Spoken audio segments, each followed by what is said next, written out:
Perempuan dan naga. Kemudian tampaklah suatu tanda besar di langit, seorang perempuan berselubungkan matahari dengan bulan di bawah kakinya, dan sebuah mahkota dari 12 bintang di atas kepalanya. Ia sedang mengandung dan berteriak dalam kesakitan dan dalam derita untuk melahirkan. Lalu tampaklah suatu tanda yang lain di langit, dan lihatlah seekor naga merah padam yang besar, berkepala 7 dan bertanduk 10, dan di atas kepalanya ada 7 mahkota. Ekornya menyeret sepertiga dari bintang-bintang di langit, dan melemparkannya ke atas bumi. Lalu naga itu berdiri di hadapan perempuan yang hendak melahirkan itu, untuk menelan anaknya, segera sesudah perempuan itu melahirkannya. Ia melahirkan seorang anak laki-laki yang akan menggembalakan semua bangsa dengan tongkat besi. Namun, anaknya itu dirampas dan dibawa kepada Allah dan ke tahtanya. Perempuan itu lari ke padang gurun, di mana telah disediakan suatu tempat baginya oleh Allah, supaya ia dipelihara di situ selama 1260 hari. Naga dikalahkan. Kemudian timbullah peperangan di surga. Mikael dan malaikat-malaikatnya berperang melawan naga itu. Naga itu berperang bersama malaikat-malaikatnya. Tetapi mereka tidak dapat bertahan dan tidak mendapat tempat lagi di surga. Dilemparkanlah naga besar itu, si ular tua yang disebut iblis atau Satan, yang menyesatkan seluruh dunia. Ia dilemparkan ke bumi, dan malaikat-malaikatnya dilemparkan bersama dia. Nyanyian kemenangan. Lalu aku mendengar suara yang nyaring di surga berkata, "Sekarang telah tiba keselamatan dan kuasa dan pemerintahan Allah kita, dan kekuasaan Dia yang diurapinya, karena telah dilemparkan ke bawah pendakwa saudara-saudara kita yang mendakwa mereka siang dan malam di hadapan Allah kita. Mereka mengalahkan Dia oleh darah anak domba dan oleh perkataan kesaksian mereka, karena mereka tidak mengasihi nyawa mereka sampai harus menghadapi maut. Karena itu, bersukacitalah, hai surga, dan kamu yang tinggal di dalamnya. Celakalah kamu, hai bumi dan laut, karena iblis telah turun kepadamu dalam geramnya yang dahsyat, karena ia tahu bahwa waktunya sudah singkat." Naga memburu perempuan itu. Ketika naga itu sadar bahwa ia telah dilemparkan ke bumi, ia memburu perempuan yang melahirkan anak laki-laki itu. Kepada perempuan itu diberikan kedua sayap dari burung nasar yang besar, supaya ia terbang ke tempatnya di padang gurun, tempat ia dipelihara jauh dari tempat ular itu, selama 1 masa dan 2 masa dan setengah masa. Lalu ular itu menyemburkan dari mulutnya air sebesar sungai ke arah perempuan itu, supaya ia dihanyutkan sungai itu. Namun bumi menolong perempuan itu. Ia membuka mulutnya dan menelan sungai yang disemburkan naga itu dari mulutnya. Naga itu pun marah kepada perempuan itu, lalu pergi memerangi keturunannya yang lain, yang menuruti hukum-hukum Allah dan memiliki kesaksian Yesus. Lalu naga itu berdiri di pantai laut. Binatang yang keluar dari dalam laut. Lalu aku melihat seekor binatang keluar dari dalam laut, bertanduk 10 dan berkepala 7. Di atas tanduk-tanduknya terdapat 10 mahkota, dan pada kepalanya tertulis nama-nama hujat. Binatang yang kulihat itu serupa dengan macan tutul, kakinya seperti kaki beruang, dan mulutnya seperti mulut singa. Naga itu memberikan kepadanya kekuatannya, tahtanya, dan kekuasaannya yang besar.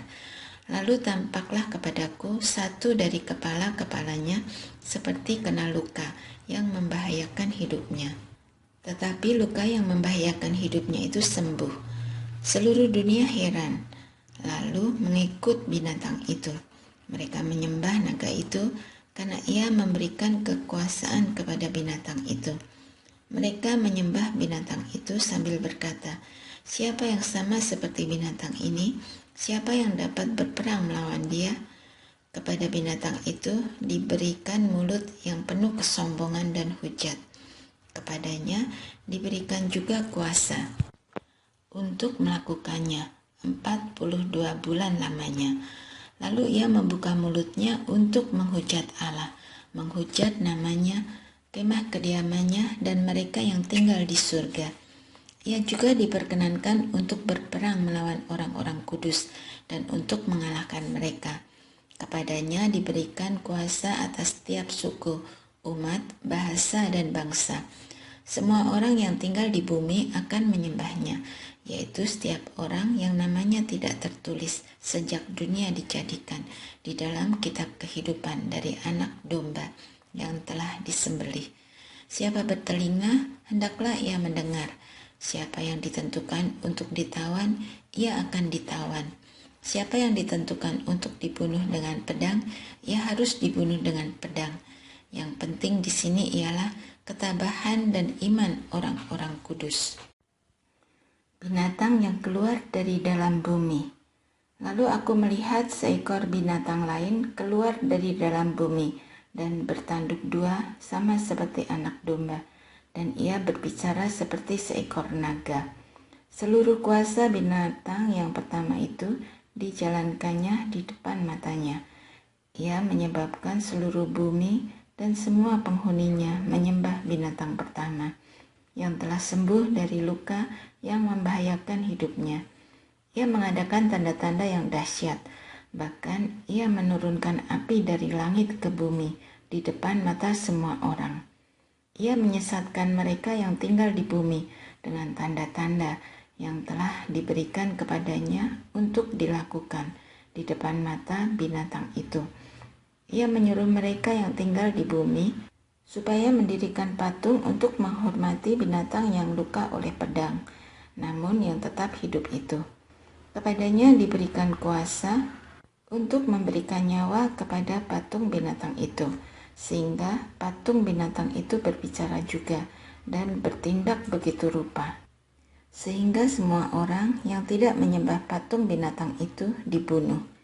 Ia menyebabkan semua orang, kecil atau besar, kaya atau miskin, merdeka atau hamba, diberi tanda pada tangan kanannya atau pada dahinya, dan tidak seorang pun dapat membeli atau menjual selain mereka yang memakai tanda itu, yaitu nama binatang itu atau bilangan namanya. Yang penting di sini ialah hikmat.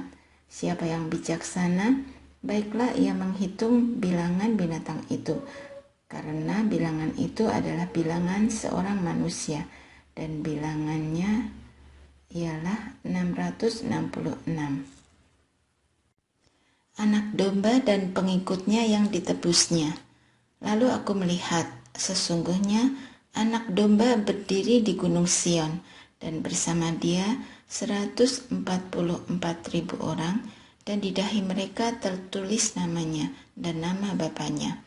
Aku mendengar suatu suara dari surga bagaikan desau air bah dan bagaikan bunyi guruh yang dahsyat. Suara yang kudengar itu seperti bunyi pemain-pemain kecapi yang memetik kecapinya. Mereka menyanyikan suatu nyanyian baru di hadapan tahta dan di depan keempat makhluk dan tua-tua itu. Dan tidak seorang pun yang dapat mempelajari nyanyian itu, selain 144.000 orang yang telah ditebus dari bumi itu. Mereka adalah orang-orang yang tidak mencemarkan dirinya dengan perempuan-perempuan, karena mereka murni sama seperti perawan. Mereka adalah orang yang mengikuti anak domba itu kemana saja ia pergi. Mereka ditebus dari antara manusia sebagai kurban-kurban sulung bagi Allah dan bagi anak domba itu. Di dalam mulut mereka tidak terdapat dusta, mereka tidak bercela. Pemberitahuan tentang penghakiman. Lalu aku melihat seorang malaikat lain terbang tinggi di langit, dan padanya ada Injil yang kekal untuk diberitakannya kepada mereka yang tinggal di bumi dan kepada semua bangsa, suku, bahasa, dan umat. Dan ia berseru dengan suara nyaring, "Takutlah akan Allah dan muliakanlah Dia, karena telah tiba saat penghakimannya. Dan sembahlah Dia yang telah menjadikan langit dan bumi, laut dan semua mata air." Seorang malaikat lain, malaikat kedua, menyusul Dia dan berkata, sudah runtuh Babel, kota besar itu, yang telah memabukkan segala bangsa dengan anggur hawa nafsu cabulnya." Seorang malaikat yang lain, malaikat ketiga, menyusul mereka dan berkata dengan suara nyaring, "Jikalau seseorang menyembah binatang dan patungnya itu dan menerima tanda pada dahinya atau pada tangannya, ia akan minum anggur murka Allah yang disediakan tanpa campuran dalam cawan murkanya. Ia akan disiksa dengan api dan belerang di depan mata malaikat-malaikat kudus dan di depan mata Anak Domba. Asap api yang menyiksa mereka itu naik ke atas sampai selama-lamanya, dan siang malam mereka tidak henti-hentinya disiksa, yaitu mereka yang menyembah binatang serta patungnya itu, dan siapa saja yang telah menerima tanda namanya. Yang penting di sini ialah ketekunan orang-orang kudus yang menuruti perintah Allah dan iman kepada Yesus. Kemudian aku mendengar suara dari surga berkata, "Tuliskan, berbahagialah orang-orang mati yang mati dalam Tuhan sejak sekarang ini. Sungguh," kata Roh, "supaya mereka boleh beristirahat dari jerih lelah mereka, karena segala perbuatan mereka menyertai mereka." Tuaian di bumi. Lalu aku melihat, sesungguhnya ada suatu awan putih, dan di atas awan itu duduk seorang, seperti anak manusia, dengan sebuah mahkota emas di atas kepalanya, dan sebilah sabit tajam di tangannya. Seorang malaikat lain keluar dari bait suci. Ia berseru dengan suara nyaring kepada Dia yang duduk di atas awan itu, "Ayunkanlah sabitmu itu dan tuailah, karena sudah tiba saatnya untuk menuai, sebab tuaian di bumi sudah masak." Lalu ia yang duduk di atas awan itu mengayunkan sabitnya ke atas bumi, dan bumi pun dituailah. Kemudian seorang malaikat lain keluar dari bait suci yang di surga. Juga padanya ada sebilah sabit tajam. Seorang malaikat yang lain lagi datang dari Misbah.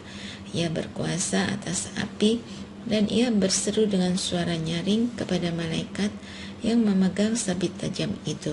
Katanya, "Ayunkanlah sabitmu yang tajam itu, dan potonglah buah-buah pokok anggur di bumi, karena buahnya sudah masak." Lalu malaikat itu mengayunkan sabitnya ke atas bumi dan memotong buah pokok anggur di bumi, dan melebarkannya ke dalam gilingan besar, yaitu murka Allah. Buah-buah anggur itu digiling di luar kota, dan dari gilingan itu mengalir darah. Tingginya sampai ke kekang kuda, dan jauhnya 300 km. Nyanyian mereka yang menang. Lalu aku melihat suatu tanda lain di langit, besar dan ajaib, 7 malaikat dengan 7 malapetaka terakhir, karena dengan itu berakhirlah murka Allah. Kemudian aku melihat sesuatu bagaikan lautan kaca bercampur api, dan di tepi lautan kaca itu berdiri orang-orang yang telah mengalahkan binatang itu, patungnya, dan bilangan namanya, sambil memegang kecapi Allah. Mereka menyanyikan nyanyian Musa, hamba Allah, dan nyanyian Anak Domba. Bunyinya, "Besar dan ajaib segala pekerjaanmu, ya Tuhan Allah yang Maha Kuasa. Adil dan benar segala jalanmu, ya Raja segala bangsa. Siapakah yang tidak takut ya Tuhan dan tidak memuliakan namamu? Sebab Engkau saja yang kudus. Semua bangsa akan datang dan sujud menyembah Engkau, sebab telah nyata kebenaran segala penghakimanmu." 7 malaikat dengan 7 cawan murka Allah. Setelah itu aku melihat bait suci, kemah kesaksian di surga terbuka. Ketujuh malaikat dengan 7 malapetaka itu keluar dari bait suci. berpakaian linen yang putih bersih dan berkilau-kilauan, dan dadanya berlilitkan ikat pinggang dari emas. Satu dari keempat makhluk itu memberikan kepada ketujuh malaikat itu 7 cawan dari emas yang penuh dengan murka Allah, yaitu Allah yang hidup selama-lamanya. Kemudian bait suci itu dipenuhi asap karena kemuliaan Allah dan karena kuasanya, dan seorang pun tidak dapat memasuki bait suci itu sebelum berakhir ketujuh malapetaka dari ketujuh malaikat itu. Ketujuh malapetaka. Lalu aku mendengar suara yang nyaring dari dalam bait suci berkata kepada ketujuh malaikat itu, "Pergilah dan tumpahkanlah ketujuh cawan murka Allah itu ke atas bumi." Malaikat yang pertama itu pun pergi, dan ia menumpahkan cawannya ke atas bumi. Timbullah bisul yang jahat dan berbahaya pada semua orang yang memakai tanda dari binatang itu dan yang menyembah patungnya. Malaikat yang kedua menumpahkan cawannya ke atas laut, maka airnya menjadi darah, seperti darah orang mati, dan matilah segala yang bernyawa yang hidup di dalam laut. Malaikat yang ketiga menumpahkan cawannya ke atas sungai-sungai dan mata-mata air, dan semuanya menjadi darah. Kemudian aku mendengar malaikat yang berkuasa atas air itu berkata, "Adil engkau, engkau yang ada dan yang sudah ada, engkau yang kudus, sebab engkau telah menjatuhkan hukuman ini, karena mereka telah menumpahkan darah orang-orang kudus dan para nabi. Engkau juga telah memberi mereka minum darah. Hal itu wajar bagi mereka."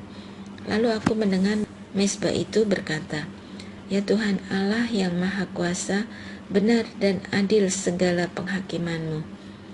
Malaikat yang keempat menumpahkan cawannya ke atas matahari, dan kepadanya diberi kuasa untuk menghanguskan manusia dengan api. Manusia dihanguskan oleh panas api yang dahsyat, dan mereka menghujat nama Allah yang berkuasa atas malapetaka-malapetaka itu, dan mereka tidak bertobat untuk memuliakan Dia. Malaikat yang kelima menumpahkan cawannya ke atas tahta binatang itu, dan kerajaannya menjadi gelap, dan mereka menggigit lidah mereka karena kesakitan, dan mereka menghujat Allah yang di surga karena kesakitan dan karena bisul mereka, tetapi mereka tidak bertobat dari perbuatan-perbuatan mereka. Malaikat yang keenam menumpahkan cawannya ke atas sungai yang besar, sungai Efrat. Lalu keringlah airnya, supaya siaplah jalan bagi raja-raja yang datang dari sebelah timur. Lalu aku melihat dari mulut naga, dari mulut binatang, dan dari mulut nabi palsu itu keluar 3 roh najis yang menyerupai kata. Itulah roh-roh setan yang mengadakan tanda-tanda, dan mereka pergi mendapatkan raja-raja di seluruh dunia untuk mengumpulkan mereka guna peperangan pada hari besar, yaitu hari Allah yang Maha Kuasa. Lihatlah, aku datang seperti pencuri. Berbahagialah dia yang berjaga-jaga dan memperhatikan pakaiannya, supaya ia jangan berjalan dengan telanjang dan jangan kelihatan kemaluannya. Lalu roh-roh itu mengumpulkan mereka di tempat yang dalam bahasa Ibrani disebut Harmagedon. Malaikat yang ketujuh menumpahkan cawannya ke angkasa. Lalu dari dalam bait suci kedengaranlah suara yang nyaring dari tahta itu. Katanya, "Sudah terlaksana." Kilat pun memancar dan guruh menderu, dan terjadilah gempa bumi yang dahsyat seperti belum pernah terjadi sejak manusia ada di bumi. Begitu hebatnya gempa bumi itu. Lalu terbelahlah kota besar itu menjadi 3 bagian, dan runtuhlah kota-kota bangsa-bangsa yang tidak mengenal Allah. Maka teringatlah Allah akan Babel yang besar itu, untuk memberikan kepadanya cawan yang penuh dengan anggur kegeraman murkanya. Semua pulau hilang lenyap, dan tidak ditemukan lagi gunung-gunung. Hujan es besar, masing-masing seberat 1 talenta. jatuh dari langit menimpa manusia, dan manusia menghujat Allah karena malapetaka hujan es itu, sebab malapetaka itu sangat dahsyat. Penghakiman atas Babel. Lalu datanglah salah seorang dari ketujuh malaikat yang memegang ketujuh cawan itu, dan berkata kepadaku, "Mari ke sini, aku akan menunjukkan kepadamu putusan atas pelacur besar yang duduk di tempat yang banyak airnya. Dengan dia, raja-raja di bumi telah berbuat cabul, dan penghuni-penghuni bumi telah mabuk oleh anggur percabulannya." Dalam roh, aku dibawanya ke padang gurun. Aku melihat seorang perempuan duduk di atas seekor binatang yang merah ungu, yang penuh tertulis dengan nama-nama hujat. Binatang itu mempunyai 7 kepala dan 10 tanduk. Perempuan itu memakai kain ungu dan kain merah tua yang dihiasi dengan emas, permata, dan mutiara, dan di tangannya ada suatu cawan emas penuh dengan segala kejijikan dan kenajisan percabulannya. Pada dahinya tertulis suatu nama, suatu rahasia, Babel besar, ibu dari wanita-wanita pelacur dan dari kejijikan bumi. Aku melihat perempuan itu mabok oleh darah orang-orang kudus dan darah saksi-saksi Yesus. Ketika aku melihatnya, aku sangat heran. Lalu kata malaikat itu kepadaku, "Mengapa engkau heran? Aku akan mengatakan kepadamu rahasia perempuan ini dan rahasia binatang yang memikulnya, binatang yang berkepala 7 dan bertanduk 10 itu. Adapun binatang yang telah kau lihat itu pernah ada, namun tidak ada lagi. Ia akan muncul dari jurang maut dan menuju kepada kebinasaan. Mereka yang tinggal di bumi, yaitu mereka yang namanya tidak tertulis di dalam kitab kehidupan sejak dunia dijadikan, akan heran apabila mereka melihat bahwa binatang itu pernah ada, namun tidak ada lagi, dan akan muncul lagi. Yang penting di sini ialah akal yang mengandung hikmat. Ketujuh kepala itu adalah 7 gunung, tempat perempuan itu duduk. Ketujuhnya adalah juga 7 raja. 5 diantaranya sudah jatuh, yang satu ada dan yang lain belum datang. Dan jika ia datang, ia akan tinggal seketika saja. Binatang yang pernah ada dan yang sekarang tidak ada itu, ia sendiri adalah raja ke-8, termasuk satu dari ketujuh itu, dan ia menuju kepada kebinasaan. Ke-10 tanduk yang telah kau lihat itu adalah 10 raja yang belum mulai memerintah, tetapi 1 jam lamanya mereka akan menerima kuasa sebagai raja bersama binatang itu. Mereka seia sekata untuk memberikan kekuatan dan kekuasaan mereka kepada binatang itu. Mereka akan berperang melawan anak domba, namun anak domba akan mengalahkan mereka, karena dialah Tuan di atas segala tuan dan Raja di atas segala raja. Mereka yang bersama dia juga akan menang, yaitu mereka yang terpanggil, yang telah dipilih, dan yang setia. Lalu ia berkata kepadaku, "Semua air yang telah kau lihat, tempat wanita pelacur itu duduk, adalah bangsa-bangsa, rakyat banyak, umat, dan bahasa.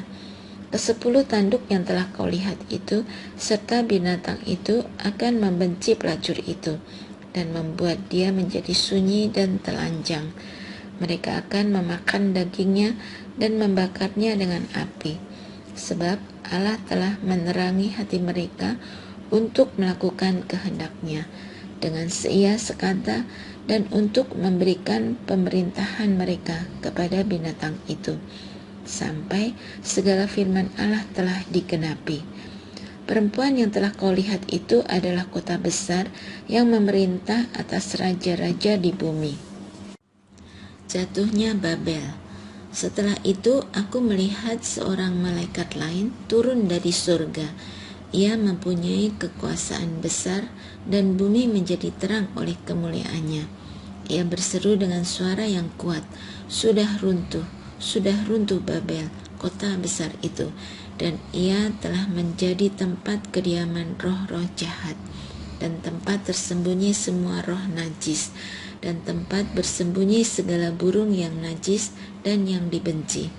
Karena semua bangsa telah minum anggur hawa nafsu cabulnya, dan raja-raja di bumi telah berbuat cabul dengan dia, dan pedagang-pedagang di bumi telah menjadi kaya oleh kekuatan hawa nafsunya.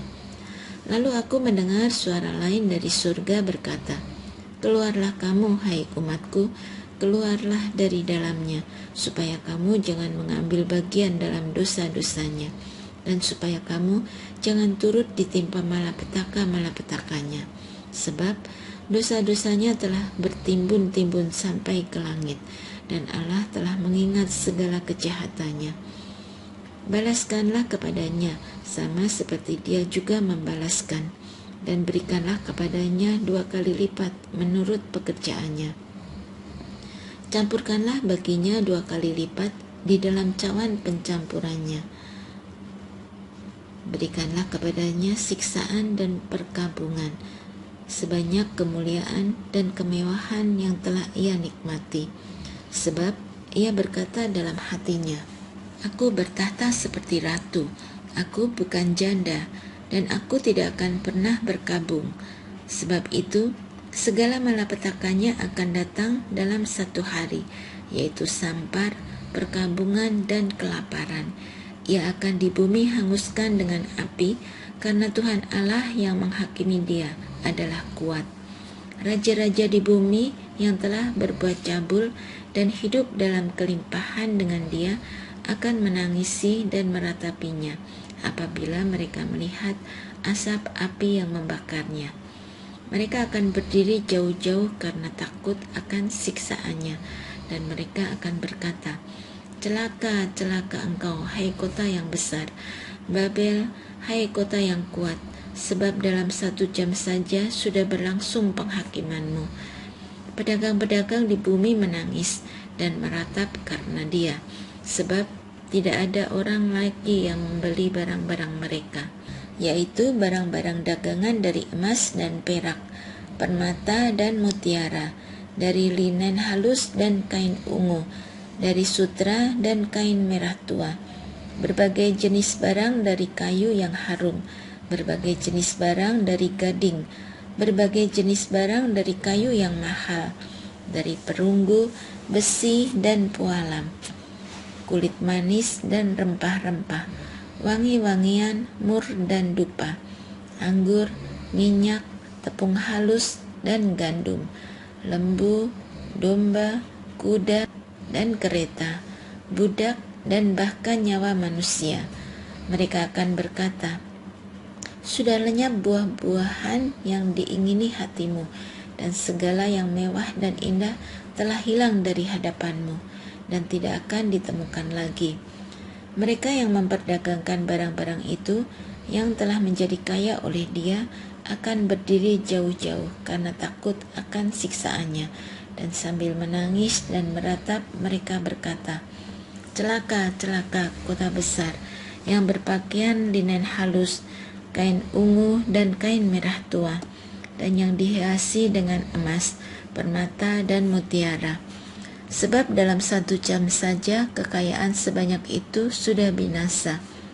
Setiap nahkoda, pelayar, anak-anak kapal, dan semua orang yang mata pencahariannya di laut berdiri jauh-jauh dan berseru ketika mereka melihat asap api yang membakarnya.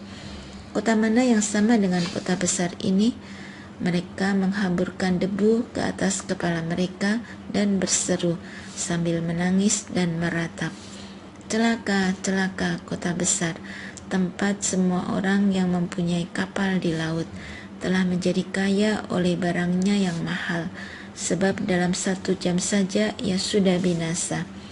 Bersukacitalah atas dia, hai surga, dan kamu, hai orang-orang kudus, rasul-rasul dan nabi-nabi, karena Allah telah menjatuhkan hukuman atas dia karena kamu. Babel tidak akan bangkit lagi. Kemudian seorang malaikat yang kuat mengangkat sebuah batu sebesar batu gilingan, lalu melemparkannya ke dalam laut. Katanya, demikianlah Babel, kota besar itu, akan dilemparkan dengan keras ke bawah, dan ia tidak akan ditemukan lagi. Suara pemain-pemain kecapi dan penyanyi-penyanyi dan peniup-peniup seruling dan sangkakala tidak akan kedengaran lagi di dalammu, dan seorang yang ahli dalam kesenian apapun tidak akan ditemukan lagi di dalammu, dan suara batu gilingan tidak akan kedengaran lagi di dalammu. Cahaya lampu tidak akan bersinar lagi di dalammu, dan suara mempelai laki-laki dan pengantin perempuan tidak akan kedengaran lagi di dalammu, sebab pedagang-pedagangmu adalah pembesar-pembesar di bumi. Oleh ilmu sihirmu, semua bangsa disesatkan. Di dalamnya terdapat darah nabi-nabi dan orang-orang kudus, dan darah semua orang yang dibunuh di bumi.